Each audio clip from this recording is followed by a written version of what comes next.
Hello, everyone. I hope everyone's having a very blessed Advent season. I hope this liturgical season is a time of growth and a blessing for all.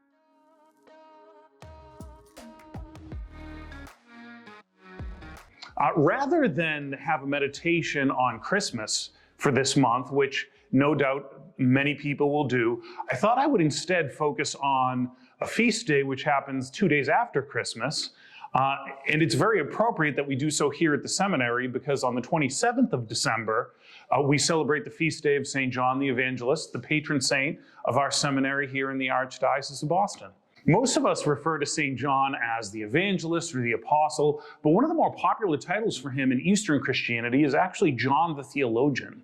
And the reason for that is obvious to anyone who's read all four Gospels, right? One notices John's Gospel is a little bit different, right?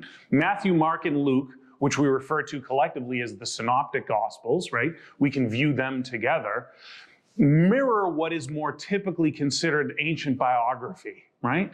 In John's Gospel, John's more concerned with the meaning of Jesus's words and actions, right? And so, for example, in St. John's Gospel, during his earthly ministry, Jesus only performs 7 miracles, as opposed to 22 or more in the Synoptic Gospels. And even the word there for miracle is different. In the Synoptics, it could be translated as wondrous deed, whereas in John's Gospel, the word he uses for miracle is actually sign, right? Jesus' miracles are signs, signs of who he is and what believing in him means for us, his disciples. Another thing that contrasts these Gospels is that in John's Gospel, Jesus speaks more voluminously, and he speaks in the first person and not in parables, which is more typical of the Synoptics, right? It's in John's Gospel where we get some of these famous words of Jesus: I am the way, the truth, and the light. I am the resurrection and the life. I am the good shepherd. John's Gospel wants to take you, the reader, into the meaning of Jesus's miracles, into what it reveals about himself. And St. John even admits in his gospel right at the very end that he's being selective with these episodes from Jesus's life. He says Jesus did many more things, and that if everything that he did was recounted, all the books in the world couldn't contain his actions. However, of Jesus' 7 miracles in St. John's gospel, there's one, aside from the resurrection itself, there's only one that all 4 Gospels have in common, and that's the feeding of the 5,000. All 4 Gospels recount the feeding of the 5,000. And it's after the feeding of the 5,000 where Jesus talks in a way that's been referred to as the bread of life discourse. So instead of giving us the institution of the Eucharist at the Last Supper, which John doesn't, right? He has the washing of the feet at the Last Supper.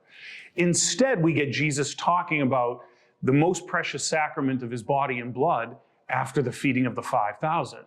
It's after the feeding of the 5,000 when Jesus says, I am the bread of life. And after speaking those words to his original audience, they become incredulous. How can this man give us his flesh to eat? And so Jesus is even more emphatic about his own real presence in the Eucharist. He says, my flesh is true food and my blood is to drink.